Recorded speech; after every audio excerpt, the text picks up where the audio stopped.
The direwolf was one of the most powerful predators of the Ice Age, a muscular, bone-crushing beast that hunted giant prey across ancient North America. The Arctic wolf, on the other hand, is a modern-day survivor, perfectly adapted to one of the harshest environments on the planet. So, in this video, we're putting them side by side. Who had the better survival game? Who was more equipped for their world? And now that scientists have created living wolf pups with direwolf traits, what does that mean for a world where Arctic wolves still roam? When you put a direwolf and an Arctic wolf side by side, you're not just looking at different subspecies. You're looking at animals shaped by millions of years of separate evolution. The direwolf wasn't just a big version of the wolves we know today. Genetically, it was something else entirely. It split off from the ancestors of modern wolves over 5 million years ago, evolving all on its own in the Americas. And you can see that in the way it was built. This thing was a powerhouse. A typical direwolf weighed between 60 and 68 kilograms, though some probably got even heavier. Its skull was massive. We're talking about a broad snout, huge bite muscles, and a jaw that could crush bone like it was nothing. These weren't slicing jaws, they were built for serious pressure.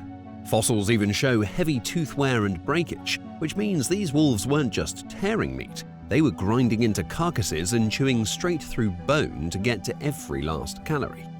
Now here's the twist.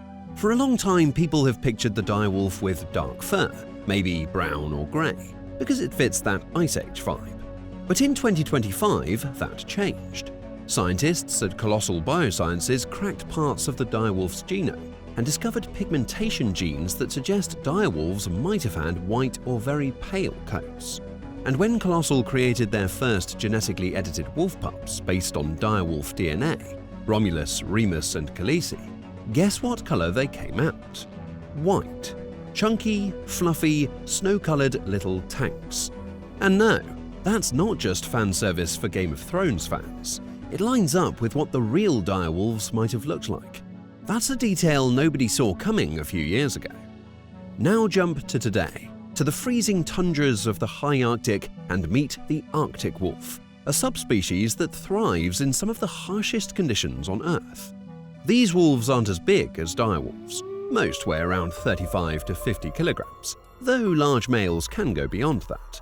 But what they lack in mass, they make up for in efficiency. Their bodies are compact and heat-conserving. Shorter legs, small ears, and a rounded build keep the cold out. Their entire frame is adapted for long winters, scarce food, and a wind chill that would freeze most animals in minutes. And then there's that coat. Thick, white, and brilliant. Arctic wolves keep their white fur year-round. It's not just about staying warm, it's perfect camouflage in a landscape where everything is snow and ice. Even their paws are covered in fur to walk across the snow like built-in snowshoes. Unlike other wolves that shift coat color with the seasons, Arctic wolves are snow-colored from birth to death, because their world never really changes. Their skulls are smaller and more streamlined than the direwolves, but still built for the job. They don't need bone-breaking power. Their prey isn't a 700-kilogram megafauna animal. The Arctic wolf is all about conserving energy and staying alive when temperatures drop below minus 40 degrees centigrade, and food can be weeks apart. When you look at how the direwolf hunted, you have to understand the world it lived in, a land filled with megafauna. We're talking about Ice Age North America, where massive bison, prehistoric horses, camels, ground sloths, and young mammoths roamed the land. Everything about the direwolf's anatomy pointed to one strategy: go big or go hungry. Fossils and bone chemistry show a strong reliance on large herbivores. They weren't chasing rabbits. These wolves were targeting animals that weighed hundreds or even over 1,000 kilograms. And they didn't do it alone.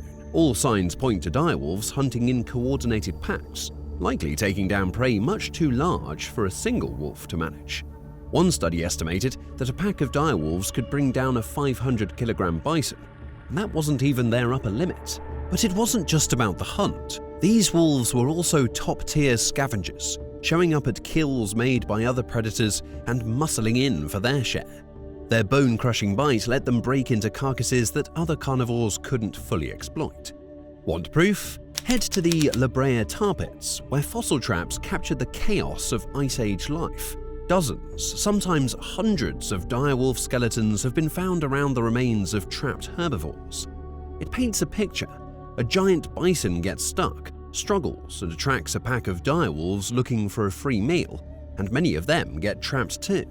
That behavior screams opportunism and group feeding. Now, were direwolves marathon chasers? Probably not. Their heavy build and shorter legs suggest they weren't made for long-distance pursuit. Instead, they likely ambushed large prey, overwhelmed it with numbers and power, or capitalized when other predators failed or something got stuck. They weren't picky about species, but they were picky about size. If it was big, slow, or injured, it was on the menu. And when times got tough, they stuck around the carcass longer than most, crushing bones to get the last of the nutrients. High risk, high reward. That was the direwolf's way. The Arctic wolf faces a completely different challenge. Not enough prey and too much cold. These wolves live in a world where the big animals are few and far between, and where wasting energy on the wrong target can be deadly. Their primary prey? Muskoxen and Arctic caribou. These animals aren't as massive as mammoths, but they're still no joke. A muskox can weigh up to 400 kilograms, with thick fur and sharp horns. Caribou are faster, harder to catch, and travel in herds that can vanish over the horizon in minutes. Arctic wolves hunt them in small, tight-knit packs. No huge ambushes here. This is all about patience, tracking, and endurance. When a pack of Arctic wolves finds a herd, they watch, they test, they try to separate the weak and the young. It's a game of attrition. Pressure the herd, find an opening, and go in hard. It can take hours or even days. Sometimes they get nothing. That's just how life works in the Arctic. But that's not all they eat. Arctic wolves are generalists by necessity. In summer, when smaller prey becomes more available, they'll go after Arctic hares, lemmings, and birds like ptarmigans, and even scavenge if they have to. Some packs near the coast have been spotted going after seal pups or scavenging washed-up marine life. If it's edible, it's on the table. And unlike direwolves, Arctic wolves are built to go without food when they need to. When a hunt fails, they can survive for days or even weeks without eating. A trait that's crucial in an environment where weather or migration patterns can cut them off from prey entirely. They don't have the brute strength of their extinct cousins, but they've got stamina, strategy, and flexibility. They don't just hunt hard, they hunt smart. And when the tundra turns silent and white, they know how to wait it out until the next opportunity comes.